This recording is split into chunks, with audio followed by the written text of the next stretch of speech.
Quando você pensar em trânsito, pensa no trânsito da Índia, aquele caos, as pessoas misturadas no meio da rua, com os animais, pessoas em cima de elefantes, pessoas tocando gado, carro de boi, tuk-tuk, bicicleta, moto, carro de mão, pedreiro com carrinho de massa, pessoas brigando no meio da rua.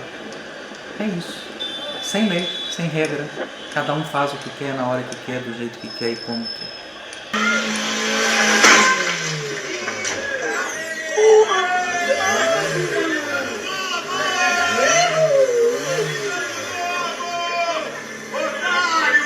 O ser humano é um ser biopsicossocial. Não tem como desvencilhar essas três coisas, né? Ele não é só carne e osso, ele não é só espírito e ele também não é só o ambiente. Ele é uma mistura dessas três coisas. E como é o ser humano que conduz o veículo, ele tem que estar com essas três variáveis estabilizadas, porque elas interagem entre si o tempo todo, né? Associado a essa questão individual, existe a questão coletiva, que aí envolve uma outra coisa, educação, que é uma coisa que a gente aprende, educação é uma coisa que a gente aprende, é conviver, é resolver conflito.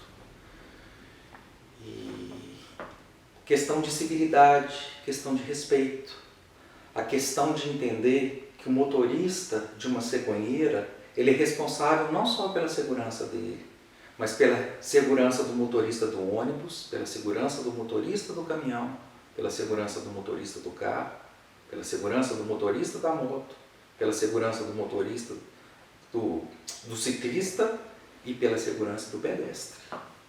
Então, quanto maior é a categoria, quanto mais ele pode dirigir, maior o veículo e maior o peso, maior é a responsabilidade dele com o trânsito.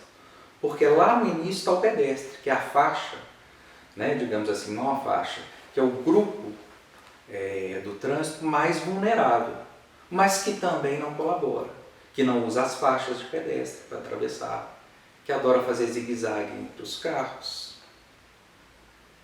e que também precisa se conscientizar disso. Uhum. Eles são parte ativa do trânsito. O fato, a pessoa considera que trânsito é quem está dentro de um veículo. Não. Quem está numa bicicleta não motorizada está no trânsito. Quem está andando no passeio está no trânsito. Todos nós estamos no trânsito. Inicialmente, no início do século XX, quando os carros começaram a chegar ao Brasil, não havia nenhum tipo de controle. Com o passar do tempo, se não me engano, na década de 40 ou 50, a psicologia assumiu essa responsabilidade de fazer uma verificação das condições dos motoristas. Com o tempo, a medicina passou a integrar esse trabalho, que na verdade ele é multidisciplinar. Ele envolve a engenharia de trânsito, ele envolve vários outros agentes, a polícia e etc. No início a frota era pequena, se a gente fizer um retrospecto aí para os anos 80, uma casa tinha 1, 2 carros, o segundo carro já era um artigo de luxo. Hoje você vai numa casa aí tem 6, 8 carros, as construções novas aí tem vagas para 10 carros, as coberturas para 15 carros. O mundo de hoje é muito competitivo, é muita correria, você tem pouco tempo para lazer, pouco tempo para se dedicar à sua família, muita dedicação ao trabalho e se perde muito tempo no trânsito. Você fica horas no trânsito, o que é cansativo, não só para o motorista, para os passageiros também. O carro vai dar a ele a possibilidade de se locomover, vai dar essa sensação de liberdade, mas é uma liberdade com respeito e responsabilidade. É questão de respeitar os limites de velocidade, os sinais, respeitar o pedestre. Se o sinal estiver aberto e tiver um pedestre passando, você não pode passar em cima do pedestre, você tem que parar o carro e esperar ele atravessar. Na prática a gente não vê isso. Eu acho que a população está cada vez mais agressiva. E essa agressividade advém de um empobrecimento mesmo, cultural, financeiro da população. São as condições do país em que a gente vive. É difícil lidar com isso. Se a condição social começa a ruir, a condição psicológica começa a ruir, e com certeza a orgânica vai ruir também. É um efeito dominó. Você tem que estar em condições de conduzir. De conduzir o veículo, de ser pedestre, de ser um agente ativo e respeitoso no trânsito. Atualmente nós sabemos que 12% são causados por doenças que acometem o ser humano. Duas doenças muito comuns na população brasileira: diabetes e hipertensão. E muitos condutores possuem uma, às vezes as duas. E são doenças que têm que ter controle rigoroso. Dentre os 12% que eu mencionei atualmente, o diabetes é uma das principais causas de acidente no trânsito. Não o diabetes em si, a hipoglicemia que o diabetes causa. A pessoa pode ter uma crise convulsiva, ela pode ter um desmaio. Existem as complicações tardias do diabetes. Retinopatia diabética pode causar uma cegueira abrupta, súbita. Você está dirigindo, você já tem a patologia instaurada, que é o diabetes de longa data, uma complicação tardia, e você pode perder a visão. Esse é um dos casos em que a gente reduz o prazo do condutor. Hipertensão. Se você não toma o seu remédio diariamente, corretamente, você aumenta bastante a chance de ter um infarto, de ter uma AVE. O que é uma AVE? Acidente vascular encefálico, um derrame. Isso acontece no trânsito. 79% são de motociclistas, que são os mais imprudentes. Eles fazem zigue-zague, e com as novas leis de trânsito, esse zigue-zague vai ser permitido. Atualmente ele é feito de forma ilegal. E o motociclista, ele não tem proteção alguma, porque quando a gente está no carro, a gente tem o cinto de segurança, tem o volante, tem o airbag. O motociclista, ele é arremessado. Tudo de pior vai acontecer com ele. Precisa falar de outras coisas importantes, são as questões dos gastos com os sinistros, né? Muitas dessas pessoas vão para o pronto-socorro com amputação de membros, às vezes saem de lá com sequelas definitivas. Elas saem tetraplégicas ou elas sofrem um traumatismo craniano severo e elas vão ficar em coma o resto da vida, e elas estão em cima de uma cama. E é dever do Estado prover a saúde a essa pessoa, isso tem um custo.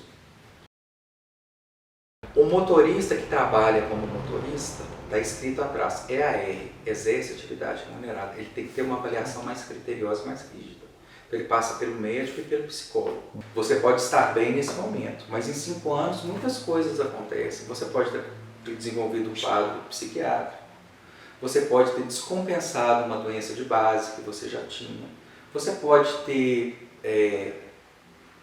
evoluído com abuso de álcool, abuso de substâncias ilícitas, medicamentos, existem antidepressivos e ansiolíticos que contraindicam totalmente a condução de veículos automotores.